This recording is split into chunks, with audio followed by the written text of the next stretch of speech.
चलिए एक बार फिर से केमिस्ट्री में देखते हैं group 18 preparation of common fluoride of जेनन।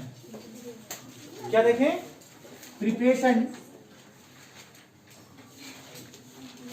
Preparation of common fluoride of जेनन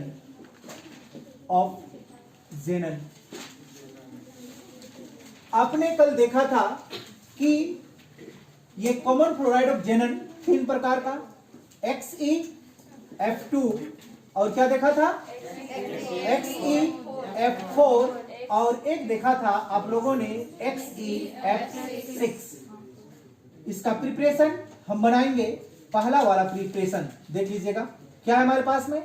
Xe plus F2 दोनों का रेशियो यहां पे क्या था हमारे पास में? 2:1।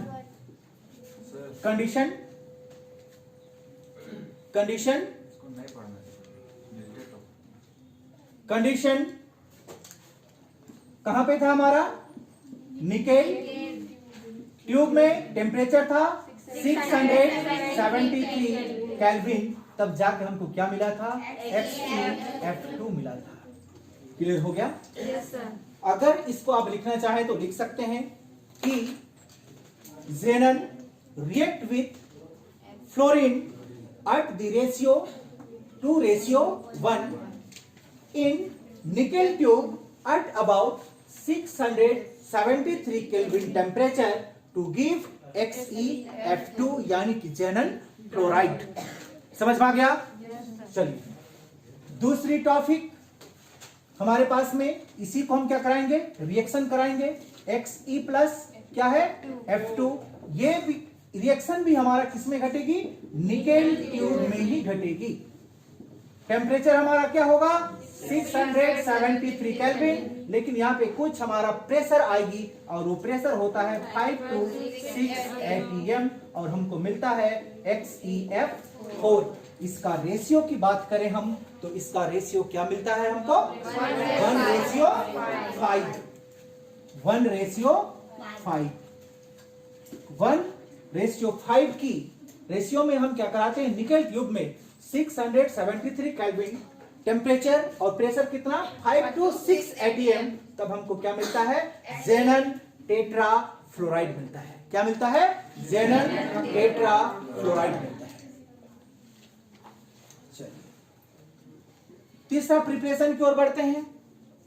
यहां भी हमारा क्या होगा? Xe plus F2। ये भी कहां पे घटेगी घटनाएं? निकेल ट्यूब के अंदर में ही ये घटनाएं घटेगी, लेकिन यहाँ पे टेम्परेचर हमारा क्या हो जाएगा? डिक्रीज हो जाएगा 573 केल्विन और यहाँ पे टेम्परेचर हो जाएगी 50 to 60 atm प्रेशर हो जाएगा। तब हमको मिलेगा XeF6 यानी कि जेनन हेक्सा फ्लोराइड। क्या? जेनन हेक्सा फ्लोराइड। इसकी रेशियो की बात करें तो हमको क्या मिलता है? 1:20। 1:20 और मिलता हमको क्या है? जेनन हेक्सा फ्लोराइड। बैलेंस की बात करें तो आप बैलेंस कर सकते हैं। यहाँ पे फ्लोरीन कितना है? 4। इसका आगे आप क्या डाल सकते हैं? 2। यहाँ पे फ्लोरीन 6 है, यहाँ पे आप 3 डाल सकते हैं। तो ये था हमारा preparation of common fluoride of जेनन। Clear हो गया? चलिए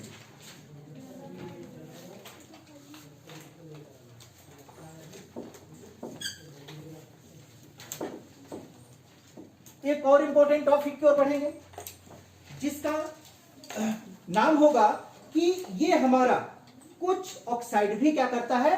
फॉर्म करता है। जेनन क्या करता है? ऑक्साइड फॉर्म करता है।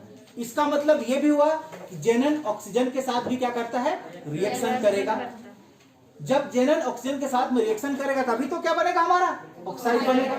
फ्लोराइड के साथ में तो रिएक्शन किया, अब ऑक्साइड बनाने के लिए किसके साथ रिएक्शन करेगा? ये ऑक्सीजन के साथ।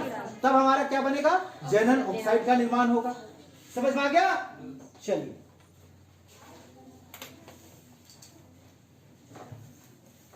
लिख लेंगे यहां पे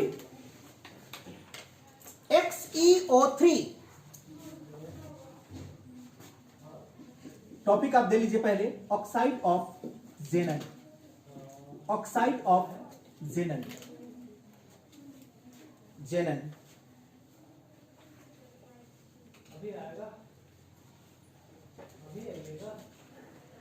लिख लिए? चलिए एक लाइन लिखेंगे, XeO3 is the most oxide of xenon.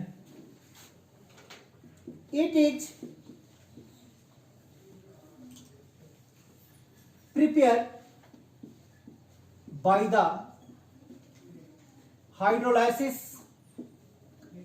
of XeF4 and XeF6।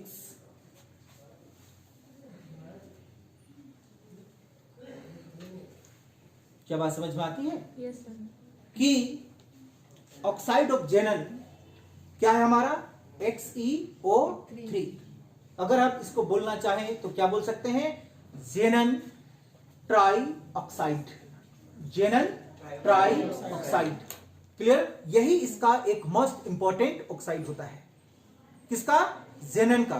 और इसको कैसे बनाते हैं? जेनन टेट्राफ्लोराइड या जेनन हेक्साफ्लोराइड को हाइड्रोलाइसिस करते हैं, तब हमको जाके क्या मिलता है? ऑक्साइड ऑफ जेनन मिलता है। समझ में आ गया? XeO3 मिलता है। समझ में आ गया? चलिए पहला नंबर, फर्स्ट।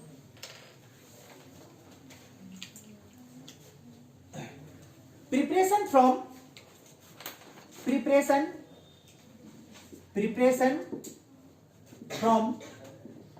XeF4। अभी हम किससे बनाएंगे?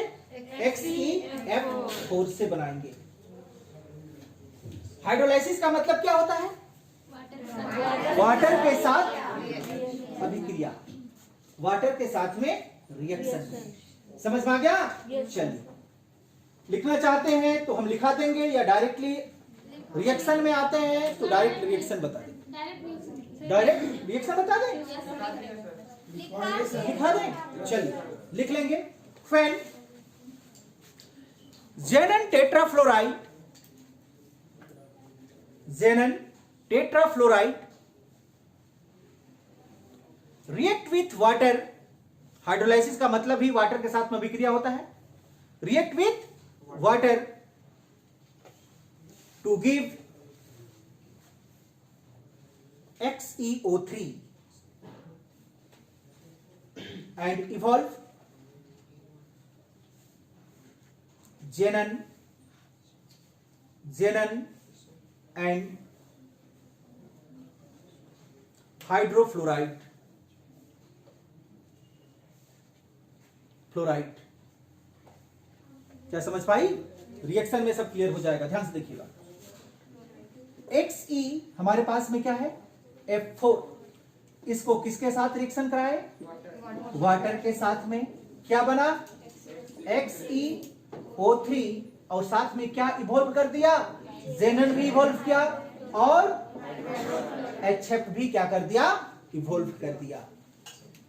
समझ में आया? चलिए ये बैलेंस नहीं है, इसको बैलेंस करेंगे। यहां पे क्या लगा दे? 2, फिर यहां पे लगा देते हैं 3, तो यहां पे लग जाएगा 6। क्या सही है?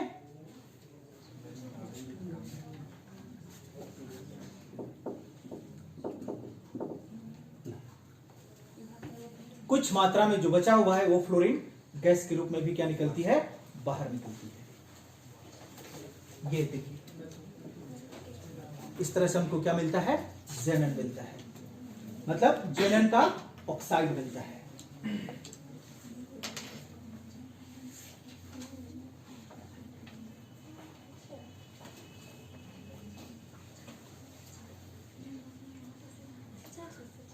क्लियर हो गया? चलिए दूसरा नंबर का डेफिनेशन आपको लिखने की जरूरत ना, नहीं पढ़ना चाहिए, जहां तक हम उम्मीद करते हैं। समझ में आ गया ना? अब रिएक्शन देख के समझ पाएंगे होंगे।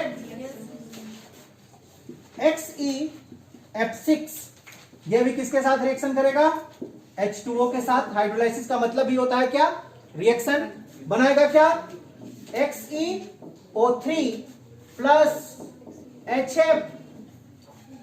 चलिए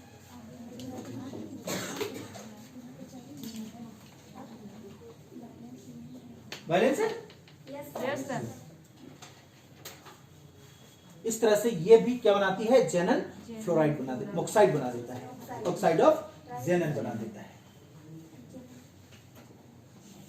ये क्या है हमारा? Oxide of xenon, oxide of xenon. इसमें केवल आप एक ही चीज देखेंगे, ऑक्सीजन केवल जेनन के साथ में क्या हुआ है? जुड़ा हुआ है। अगर इसके साथ में फ्लोरीन भी साथ में जुड़ जाए, समझिएगा मेरा बात को, सबसे पहले आपने देखा था जेनन के साथ में केवल क्या जुड़ा हुआ था? फ्लोरीन जुड़ा हुआ था। तब उसको हम क्या बोले थे? Fluoride of xenon. इसमें अभी जेनन के साथ में क्या जुड़ा हुआ है? ऑक्सीजन, इसलिए इसको क्या बोले? Oxide of जेनन। अब यहाँ पे हमको ये चीज क्लियर होती है कि जेनन के साथ में ऑक्सीजन भी जुड़ सकती है और फ्लोराइड भी जुड़ सकती है। ये दोनों चीज जुड़ सकती है। अगर ये दोनों एक साथ जुड़ जाए, किसके साथ? जेनन के साथ, तो इसको क्या हम क्या बोल सकते हैं? Oxy fluoride of xenon. क्या बोल सकते हैं? Oxy fluoride of जेनन। मतलब जेनन के साथ में ऑक्सीजन भी रहेगा और क्या रहेगा? फ्लोराइड भी रहेगा। समझ पाई होगी बात? चलिए, oxy fluoride of xenon, जेनन।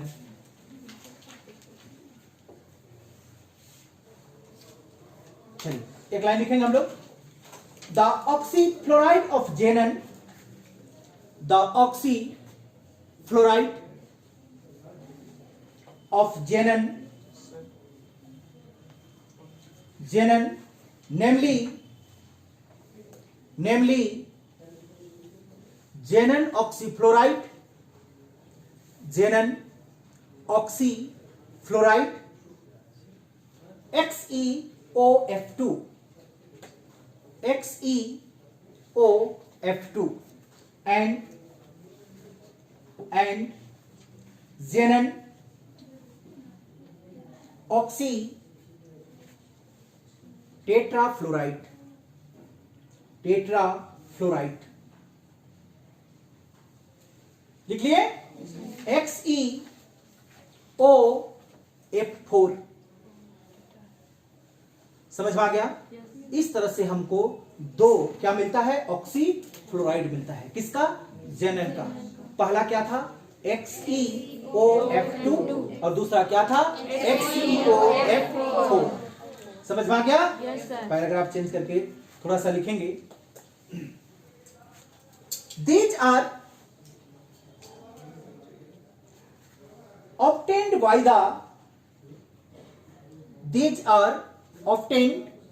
the partial hydrolysis of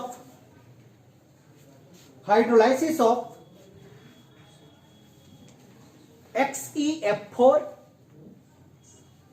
and XeF6।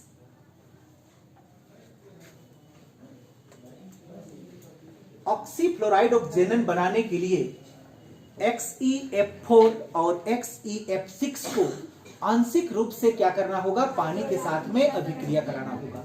आंशिक रूप से, पार्शियली, पूरी तरह से नहीं, लेकिन आंशिक रूप से क्या कराएंगे? जल के साथ क्या कराएंगे? अभिक्रिया कराएंगे। तो हमको क्या मिल जाएगा? ऑक्सीफ्लोराइड ऑफ जेनन मिल जाएगा। समझ में आ गया? चलिए पहला नंबर को देख लीजिए। फर्स्ट नंबर XeF4 से बनाते हैं, है ना? किससे बनाते हैं? XeF4 से। पार्शियली किसके साथ में रिएक्शन करेगा? वाटर के साथ में रिएक्शन करेगा। हो गया? क्या बनाएगा? XeOF2 plus HF।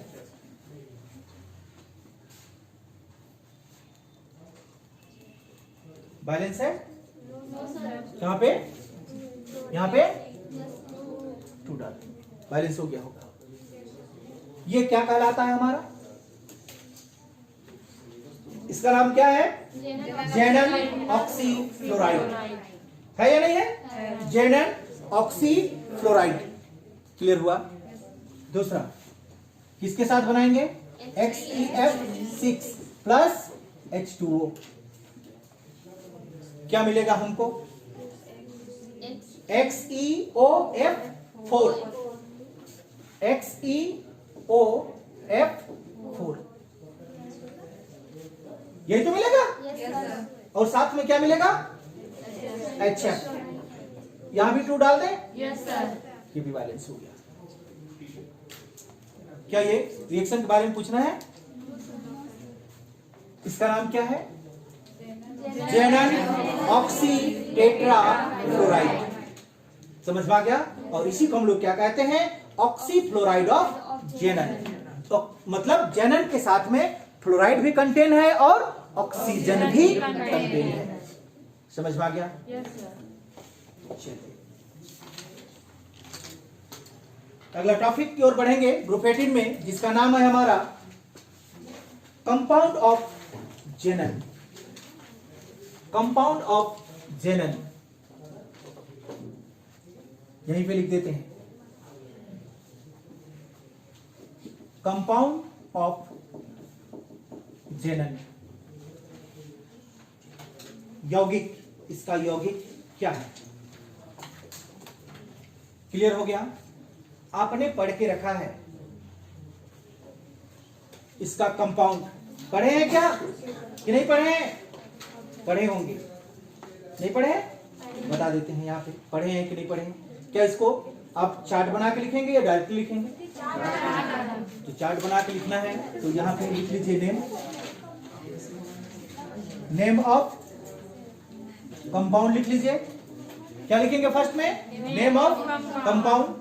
दूसरा में लिख लीजिए फॉर्मूला, दूसरा में क्या लिख लेंगे, फॉर्मूला। क्लियर, बता रहे हैं हम। तीसरा में लिख लीजिए ऑक्सीडेशन स्टेट, एक ही साथ में आ जाएगा। क्या लिखते हैं, ऑक्सीडेशन स्टेट। तीसरा में लिख दीजिए हाइब्रिडाइजेशन।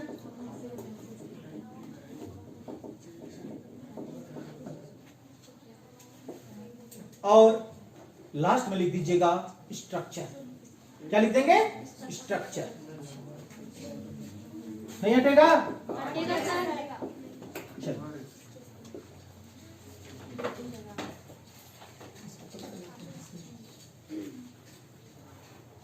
हो गया होगा, चल नहीं हुआ है और जगह पर चले तो इधर सीरियल नंबर लिख दीजिए।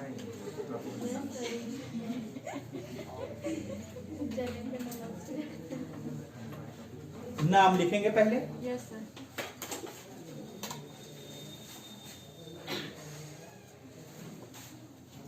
First xenon di fluoride, formula XeF2। General भाषा में इसी को हम लोग क्या कहते हैं, जेनन फ्लोराइड कहते हैं। Yes sir. लेकिन यहाँ पे F2 2 बार है, इसलिए इसको क्या कहते हैं हम लोग, डाइफ्लोराइड। समझ में आ गया। Yes sir. इसका जो ऑक्सीडेशन स्टेट होती है वो क्या होती है, +2 होती है। क्या होती है, +2 होती है। यानी कि जितनी संख्या में क्या है हमारे पास, F है, वही इसका कहलाएगा +2। क्लियर हो गया। इसमें हाइब्रिडाइजेशन कितना, क्या आप निकाल पाएंगे या नहीं निकाल पाएंगे, निकाल पाएंगे या हम बताएं एक बार, बताएं एक बार।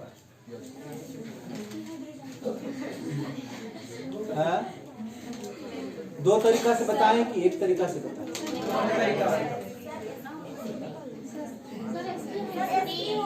SP होगा। अगर हम गलत बोले तो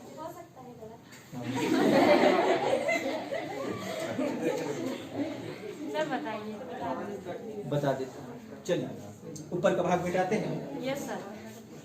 11th क्लास में पढ़ी लेकिन सबको पका के खाई।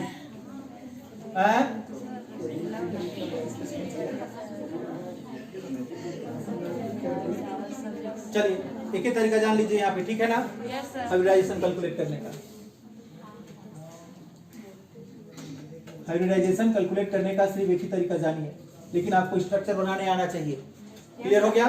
क्या आना चाहिए? स्ट्रक्चर बनाना आना चाहिए, तभी आप बना पाएंगे, अदरवाइज नहीं बना पाएंगे। समझ में आ गया? या बिना स्ट्रक्चर वाला बताएं?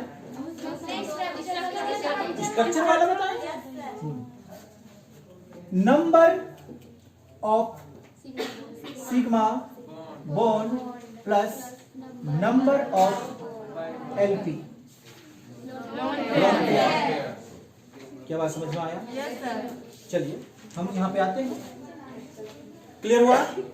जेनन, आपको पता है कि इसका आखिरी में 8 ही होता है।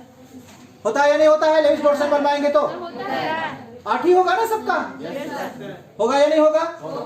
तो बोलिए 1, ये हो गया 2, ये हो गया, मतलब 6 हो गया, ये क्या हो गया? 8 हो गया। क्लियर हो गया? अब यहाँ पे फ्लोरीन कितनी संख्या में है? 2 की संख्या में है। मतलब ये 2 एक्साइटेड हो जाएगा, मतलब पेयर से क्या बन जाएगा? अनपेयर बन जाएगा। तभी तो क्या बनाएगा? इसके साथ में बॉन्डिंग बनाएगा। जब तक पेयर में है तब तक वो बॉन्ड नहीं बना सकता है। समझ में आ गया? क्या हो गया? एक्साइटेड होगा, यहां से क्या जुड़ेगा आपका? फ्लोरीन, यहां से भी क्या जुड़ जाएगा? फ्लोरीन। क्या समझ में आया? सिंगल बॉन्ड को क्या आप सिग्मा बॉन्ड कहते हैं? कहते हैं कि नहीं कहते हैं? तो आप बताइए यहाँ पे hybridisation equal to number of sigma bond कितनी? 2 plus number of LP 1 2 3 plus 3 equal to 5, मतलब sp3d। ये तो समझ में आता होगा? इसका हाइब्रिडाइजेशन क्या मिला आपको? sp3d मिला। अब sp3d मिलता है तो इसका स्ट्रक्चर लिनियर, यही तो समझना है। यहां पे हमारा हाइब्रिडाइजेशन के अकॉर्डिंग में स्ट्रक्चर नहीं बनता है। क्या बात समझ में आया मेरा? यहाँ पे हाइब्रिडाइजेशन के अकॉर्डिंग में स्ट्रक्चर नहीं बनेगा। ये क्या बनेगा? लिनियर स्ट्रक्चर बनेगा। इसका मतलब ये बता रहा है कि इधर F जुड़ा रहेगा और इधर F जुड़ा रहेगा। ये कैसा स्ट्रक्चर है? Linear structure. इसका स्ट्रक्चर कैसे होगा? लिनियर होगा, लिनियर स्ट्रक्चर। समझ पाई? बाकी को तो अब शायद हमको बताने का जरूरत नहीं पड़ना चाहिए। कि पड़ेगा? नहीं पड़ेगा। चलिए दूसरा नंबर, जेनन डाई की जगह में क्या लिखेंगे? टेट्रा। पढ़ के सबको खत्म किया लेकिन नहीं पता। जेनन टेट्रा फ्लोराइड मतलब XeF4। फ्लोरीन की संख्या 4, तो ऑक्सीडेशन स्टेट +4। Hybridisation sp3d2। नहीं होगा? नहीं है तो आप बनाकर समझ सकते हैं।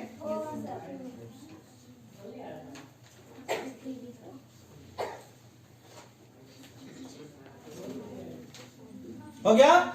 इसका स्ट्रक्चर क्या होगा? Square planar. क्या समझ पाई? मतलब XE इधर भी F, इधर भी F, यहां भी F और यहां भी F। आप इसको डॉटेड लाइन से मिलाएंगे तो क्या मिलेगा? स्क्वायर मिलेगा।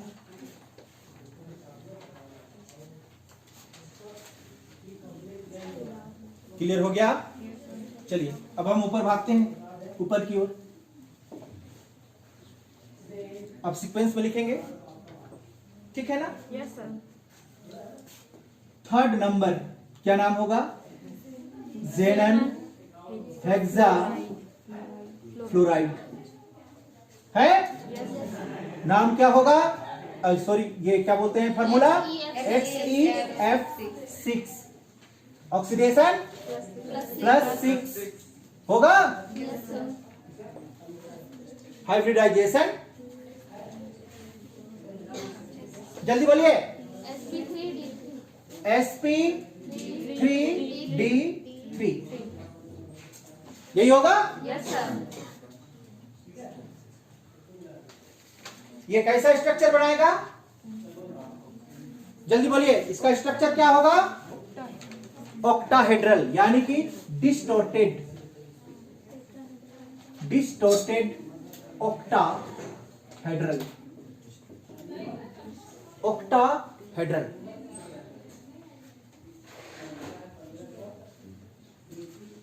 कैसे बनेगा पता है ना?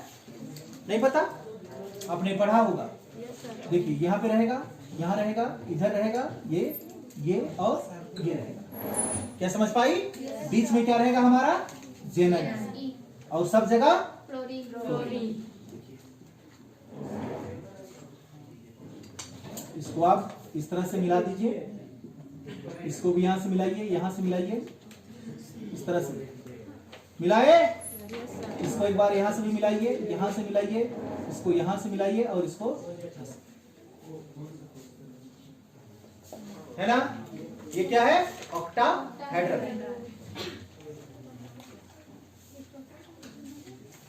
क्लियर हो गया? हाँ हाँ। डिस्टोर्टेड का मतलब क्या बोलेंगे? मतलब इसका जो ऑर्डर होता है वो थोड़ा सा परफेक्ट नहीं होता है, ये समझ सकते हैं। है तो क्या हमारा? ऑक्टाहेड्रल ही है। क्लियर हो गया? चलिए,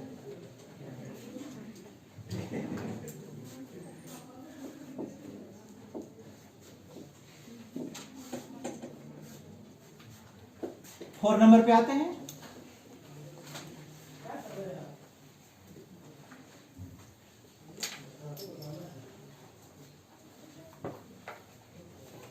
इसका कंपाउंड और क्या था? जल्दी बोलिए। जेनन ऑक्साइड। कंपाउंड नहीं है जेनन का? है।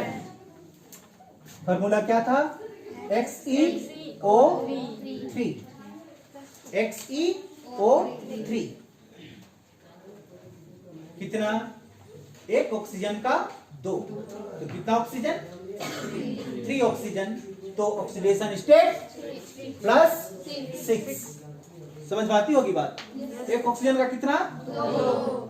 तो 3 का कितना? 6। माइनस में आएगा या प्लस में आएगा? प्लस में आएगा। आपने पढ़ चुका है, क्योंकि ये क्या है? स्टेबल कॉन्फ़िगरेशन होती है इसके पास में। क्या होता है? स्टेबल कॉन्फ़िगरेशन होता है। ना इलेक्ट्रॉन को लॉस करती है, ना इलेक्ट्रॉन्स को गेन करती है। इसलिए इसके पास में क्या होता है? Highly electro positive enthalpy present होती है। समझ में आया? कल लिखे हैं क्या? जनरल प्रॉपर्टीज में लिखे हैं कि नहीं लिखे हैं? लिखे हैं।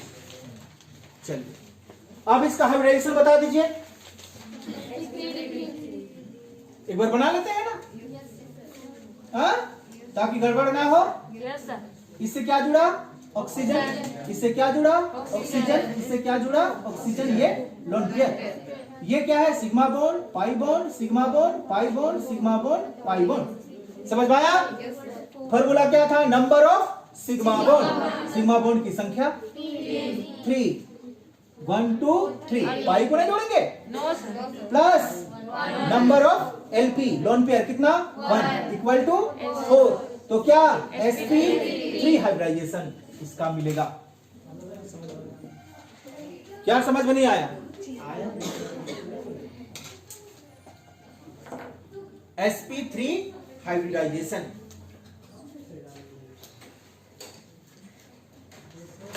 हो गया? इसका स्ट्रक्चर होता है हमारा, ऑक्सीजन है ना? इसका स्ट्रक्चर होगा ट्राइएंगुलर। मतलब ये देखो, यहाँ पे O, यहाँ भी O, यहाँ भी क्या रहेगा? O। देख रहे हैं? क्या कहते हैं इसको? ट्राइएंगुलर। ये इसका स्ट्रक्चर क्या होगा हमारा? ट्राइएंगुलर।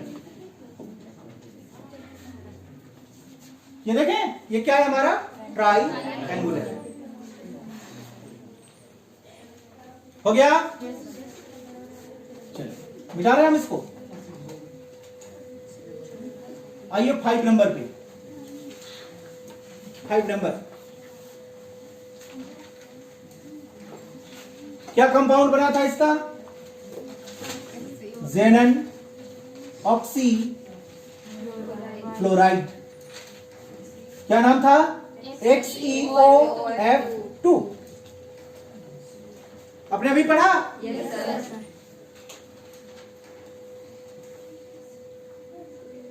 बताइए इसका ऑक्सीडेशन स्टेट।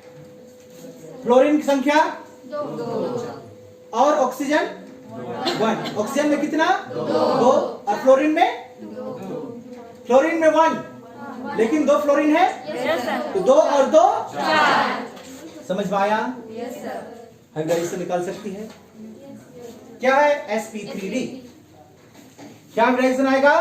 sp3d हाइब्रिडाइजेशन आएगा। क्लियर हो गया? इसका स्ट्रक्चर बनेगा आपका टी शेप का। कैसे बनेगा? टी शेप, टी जैसा।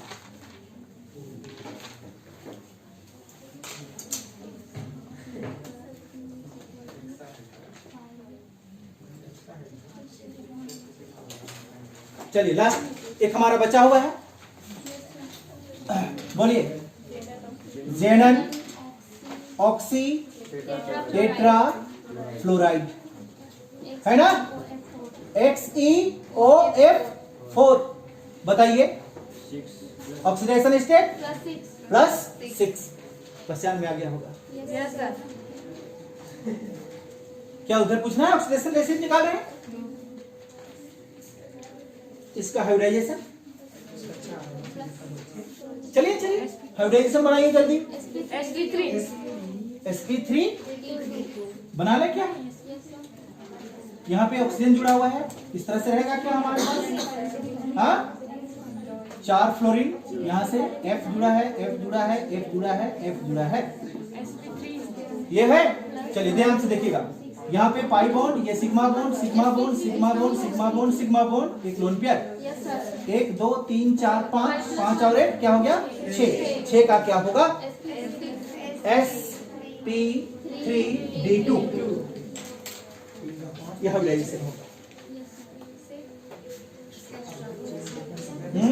इसका स्ट्रक्चर लिख लीजिए, square by pyramidal structure. Square by pyramidal structure. ये था हमारा कंपाउंड ऑफ जेनन। क्या था? Compound of जेनन। क्लियर? अब याद रखिएगा, यही क्वेश्चन पूछा जाता है। ठीक है? क्या पूछा जाता है? यही क्वेश्चन पूछा जाता है। क्लियर हो रही है? चलिए next, structure of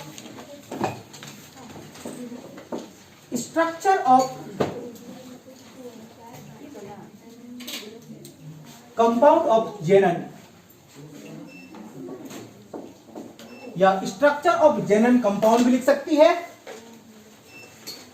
structure of xenon compound है, ये आपको एग्जाम में पूछा जाता है। स्ट्रक्चर याद रखना सब कोई, ये स्ट्रक्चर आपको एग्जाम में पूछा जाएगा। क्लियर हो रही है? चलिए, आपको पहला नाम पता होगा, XeF2 है या नहीं है? चलिए ध्यान से समझिएगा इसको। Xe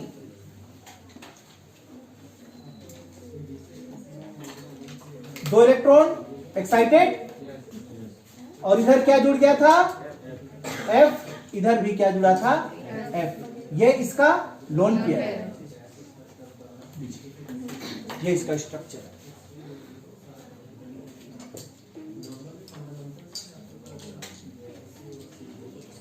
समझ में आ रहा है? वहां पे हम बनाए भी थी स्ट्रक्चर,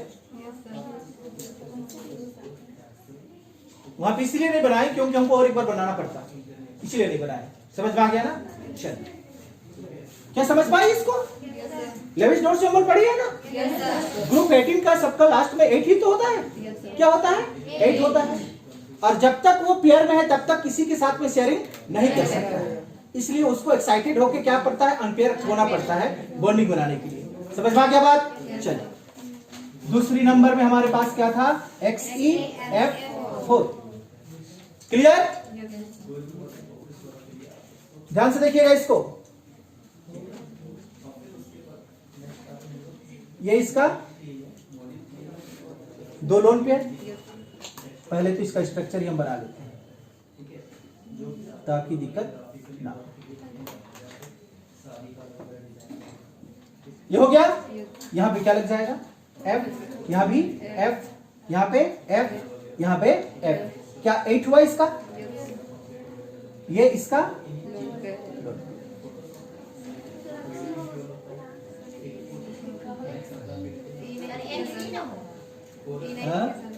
हाँ XE होगा, XE होगा।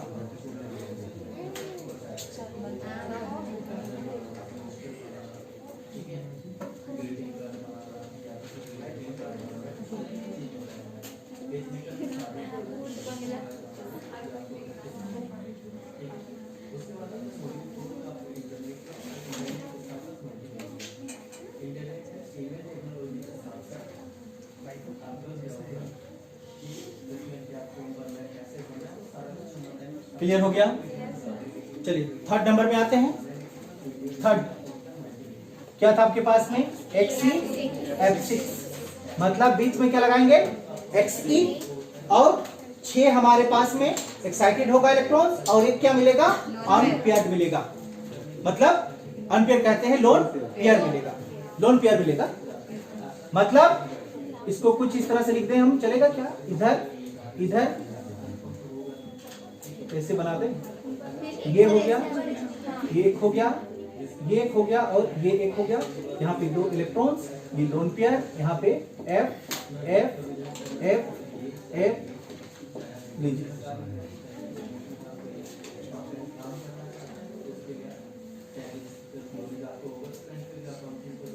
हो गया ज़ेनन हेक्सा फ्लोराइड।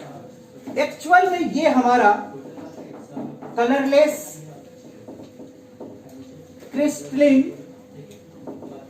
सॉलिड होता है। क्या होता है?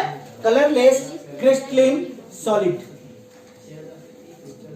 कोई रंग नहीं होगा इसका, और क्रिस्टल होगा, और किस फॉर्म पे होगा?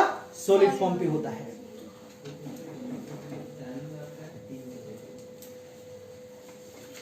हो गया। 4 नंबर आइए।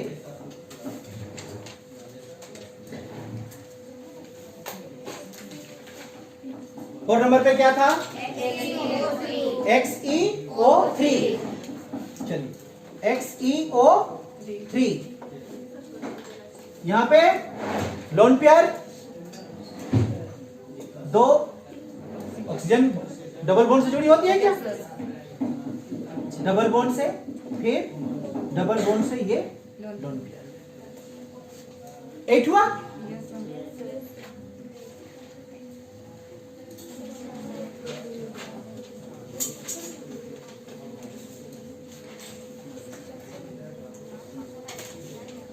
हो गया। ये स्ट्रॉन्ग ऑक्सीडाइजिंग एजेंट होता है। क्या होता है? स्ट्रॉन्ग ऑक्सीडाइजिंग एजेंट होता है। Strong oxidising agent. ये वाला पोर्शन मिटा रहे हैं हम इधर। चलिए हो गया। 5 नंबर पे आइए। क्या था हमारे पास?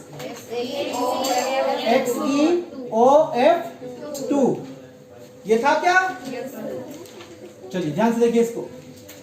Xe, डबल बॉन्ड से कौन जुड़ा हुआ रहेगा? ऑक्सीजन है। और यहां पे हमारे पास में कितना है? 2 फ्लोरीन है या नहीं है? अब जोड़िए, कितना हो गया? 4। पहले आप इसका स्ट्रक्चर ड्रॉ कर लीजिएगा।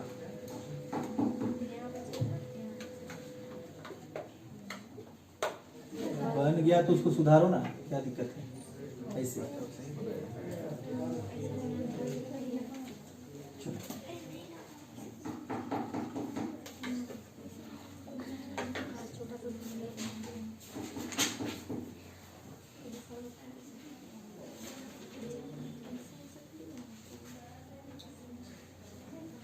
आया समझ में? चलिए 6 नंबर क्या था आपके पास? XeOF4 है। ध्यान से देखिएगा इसको, XeF4 मतलब ये बता रहा है ये यहां एक, फिर कितना हो गया? 1 2 3, हमको टोटल कितना चाहिए? 5 चाहिए, 5 चाहिए, 5। ये डबल बॉन्ड से कौन जुड़ा? ऑक्सीजन। यहाँ पे फ्लोरीन, यहाँ भी फ्लोरीन, फ्लोरीन, फ्लोरीन, यहाँ पे नॉन।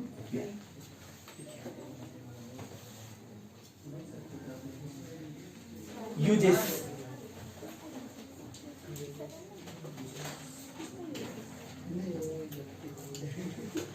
लिख लिए?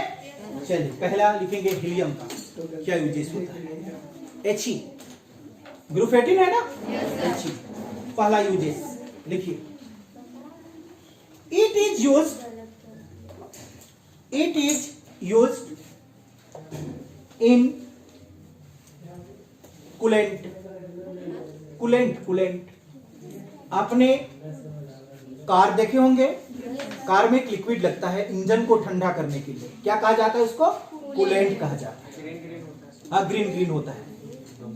किससे बना होता है? हीलियम से बना होता है। समझ में आ गया? चलिए इसका दूसरा यूजेस, हाँ इसी का, हीलियम का ही। It is used in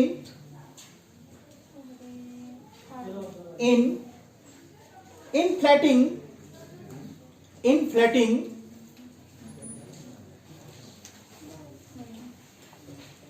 aeroplane tyre.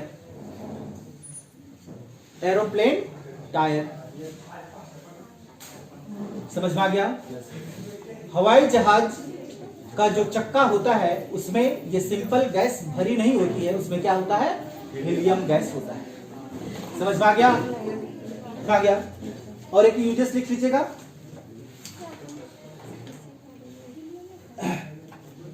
It is used in the oxygen mixture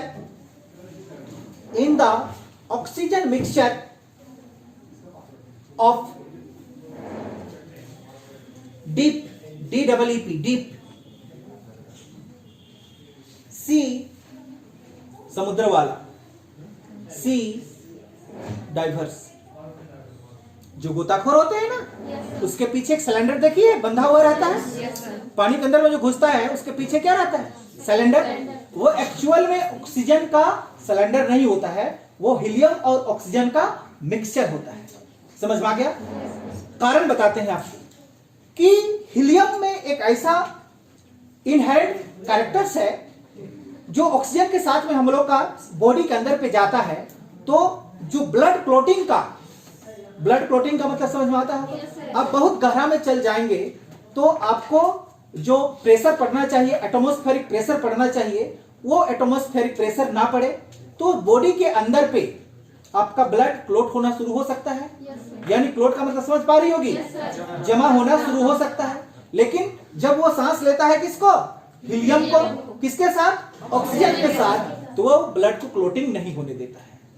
क्या बात समझ में आया? इसीलिए वो ऑक्सीजन का मिक्सचर और हीलियम के साथ, मतलब हीलियम के मिक्सचर और ऑक्सीजन का मिक्सचर को लेके समुद्र में गोता लगाया जाता है। क्या समझ पाई? और एक यूजेस लिख लीजिए। It is used for treatment of asthma।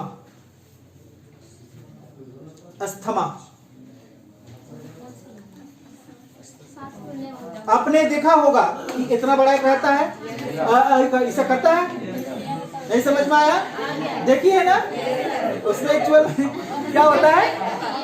Helium. समझ में आ गया ना? जब उसको सांस लेने में दिक्कत हुआ तो ऐसा किया, हाँ, काहे नहीं खत्म होगा तो उसको रिफिल किया जाता है, उसको भरवा सकती है, नया खरीद सकती है। उसमें टैक्सेस लगाते हैं। हाँ? और बाकी का आपको यूजेस चाहिए तो हम ये वीडियो के आखिरी में डाल देंगे। आप लिखना चाहते लिख सकते हैं, छोड़ना चाहते हैं आपकी मर्जी है। समझ में आ गया? तो यहीं पे हमारा ग्रुप 18 क्या होती है, खत्म होती है।